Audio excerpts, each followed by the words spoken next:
যুক্তরাষ্ট্র ও ইসরায়েলি জোট ইরানের বিরুদ্ধে সামরিক অভিযান শুরু করার পর ইউরোপের দেশগুলো একটি কঠিন পরিস্থিতির মুখোমুখি হয়েছে। ইউরোপের অধিকাংশ দেশ প্রকাশ্যে এই যুদ্ধকে সমর্থন করেনি। যুদ্ধের কারণে জ্বালানির দাম বৃদ্ধি এবং ইরানের বেসামরিক নাগরিকদের উপর হামলার জন্য ইউরোপের বিভিন্ন দেশে সমালোচনা হয়েছে। তবে বাস্তবে ইউরোপের কয়েকটি দেশ বিভিন্নভাবে যুক্তরাষ্ট্রের যুদ্ধ প্রচেষ্টায় সহযোগিতা করেছে।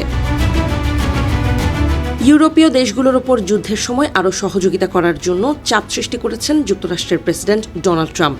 একই সঙ্গে ইউরোপীয় দেশগুলোর ওপর শুল্ক আরোপ এবং নেটো থেকে যুক্তরাষ্ট্রকে বের করে নেয়ার হুমকিও দিয়েছেন তিনি। ইউরোপের মধ্যে সবচেয়ে গুরুত্বপূর্ণ ভূমিকা পালন করেছে যুক্তরাজ্য।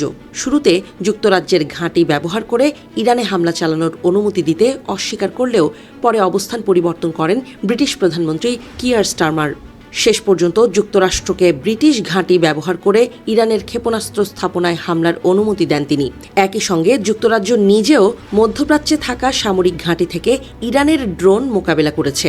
এর জবাবে ব্রিটিশ সেনা থাকা কয়েকটি ঘাঁটিকে বৈধ লক্ষ্যবস্তু হিসেবে ঘোষণা করে ইরান। তবে যুদ্ধে তুলনামূলকভাবে সতর্ক অবস্থানে ছিল ফ্রান্স। ইরানের ওপর যুক্তরাষ্ট্র ও ইসরায়েলের হামলার সমালোচনা করেন ফরাসি প্রেসিডেন্ট ইমানুয়েল ম্যাক্রো। তবে ফ্রান্স যুক্তরাষ্ট্রের কিছু সামরিক সহায়তাকারী বিমানকে তাদের ঘাঁটিতে অবতরণের অনুমতি দেয়। আবার আবুধাবিতে ফরাসি ঘাঁটি ইরানি ড্রোন হামলার শিকার হলে সেখানে যুদ্ধবিমান মোতায়েন করে ফ্রান্স। অবশ্য সবচেয়ে কঠোরভাবে যুদ্ধের বিরোধিতা করেছে স্পেন। কোনোভাবেই স্পেন যুদ্ধের অংশ হবে না বলে জানান দেশটির প্রধানমন্ত্রী পেদ্রো সানচেজ। যুক্তরাষ্ট্রকে ঘাঁটি যুদ্ধের কাজে ব্যবহারের অনুমতি দেয়নি দেশটি।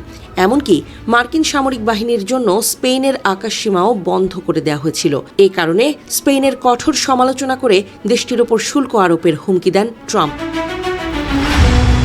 জার্মানি, ইতালি, গ্রিস, বুলগেরিয়া ও রোমানিয়াও বিভিন্নভাবে এই সংঘাতের সঙ্গে যুক্ত হয়েছে। জার্মানিতে ৩৬,০০০-এরও বেশি মার্কিন সেনা রয়েছে, আর ইতালিতে ১২,০০০-এরও বেশি মার্কিন সেনা থাকলেও প্রধানমন্ত্রী জর্জিয়া মেলোনি বলেছেন ইতালি ইরানের বিরুদ্ধে হামলায় অংশ নেবে না। গ্রিস মার্কিন বিমানবাহী রণতরীকে তাদের ঘাঁটিতে মেরামতের সুযোগ দিয়েছে এবং সৌদি আরবে থাকা গ্রিক সেনারা ইরানি ড্রোন ভূপাতিত করেছে। বুলগেরিয়া ও রোমানিয়াও মার্কিন সামরিক ঘাঁটি ব্যবহারের অনুমতি দিয়েছে। বিশেষজ্ঞরা বলছেন ইউরোপের দেশগুলো সরাসরি ইরানের বিরুদ্ধে যুদ্ধ করছে এমনটি বলা যায় না। তবে তাদের সামরিক ঘাঁটি, বিমান, প্রতিরক্ষা ব্যবস্থা ও অন্যান্য সামরিক সহযোগিতার কারণে ইউরোপের একটি অংশ এই সংঘাতের সঙ্গে পরোক্ষভাবে জড়িয়ে পড়েছে।